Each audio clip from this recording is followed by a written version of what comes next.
Welcome back, dear viewers. You're still watching Nile Cruise on Nile TV, and in this very special edition, which we bring you from the very special palace here in Heliopolis in Cairo, from the Baron Palace. Dear viewers, we bring you today's episode of Nile Cruise. In this very special segment, we have with us Dr. Atef, PhD in Sustainable Heritage Tourism, Faculty of Tourism Management, Helwan University. A very good day, sir, and it's a pleasure to have you with us in today's episode of Nile Cruise. Thank you.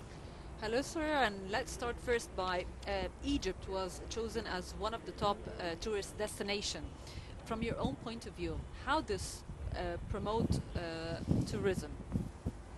Well, Egypt has been chosen, as you said, as one of the top 10 tourist destinations in 2022, as a matter of fact, and this can promote tourism in lots of ways because Egypt has all the elements that would make it a successful tourist destination. We have, I mean, of course, the sightseeing, the archaeological sites. We're talking about Cairo and Luxor has more than 2/3 of the ancient monuments of the world. So this, of course, makes Egypt as an important tourist destination. We also have the beaches. I mean, like 600 miles by the Mediterranean and the Red Sea. So, I mean, we have lots of, beach destinations like Hurghada, like Sharm el-Sheikh, like, Sinai Peninsula has lots of also Ras Mohammed as a snorkeling and scuba diving place. So I think Egypt has all the elements. And this,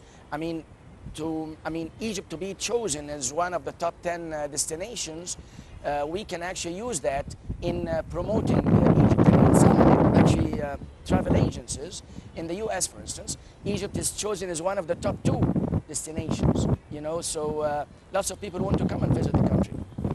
Okay, sir, since we are in the Baron, of course, Palace, as I mentioned at the beginning of the introduction, how can we promote tourism using the palaces we do have here in Egypt, from your own perspective? Well, the palaces, the palace tourism, or the palace's tourism is very important now worldwide. And one of the countries that open their palaces will be, England, for instance, opened their palaces for travelers, and also Russia. In spite of all what's going on now, but Russia was a big destination for tourism because of their palaces.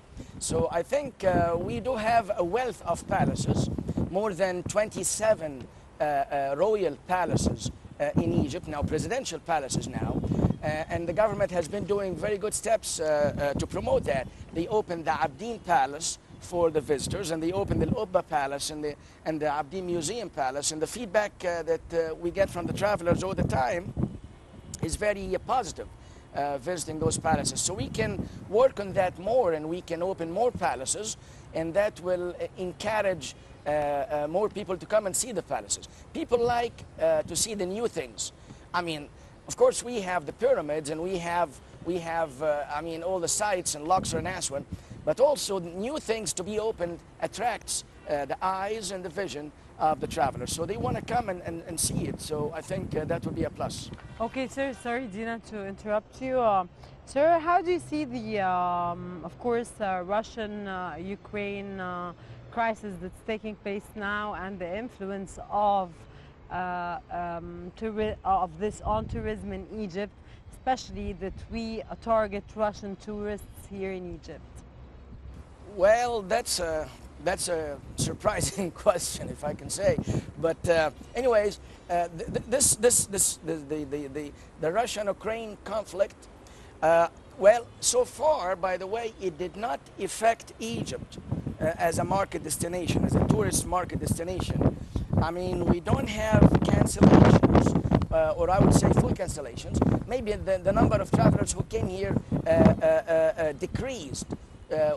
Because people are concerned from traveling, but not from coming to Egypt. We are far and away from the conflict of the Russian destination. No, they're not cancelled, sir, but those that are in Hurghada, for example, the Ukrainians are staying in Hurghada for the time being.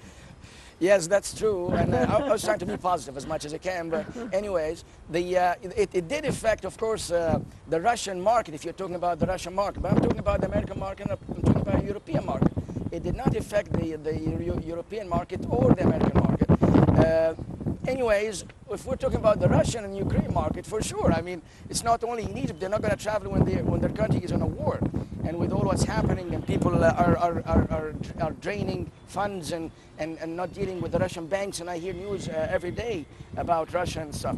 But the good thing is that the Russians and the Ukrainians are staying in the hotels in Hurghada, and they're friendly and they're together. So maybe this will be a start to make peace between both countries. Well, I hope it doesn't affect it, but that's a good move that Egypt has been doing.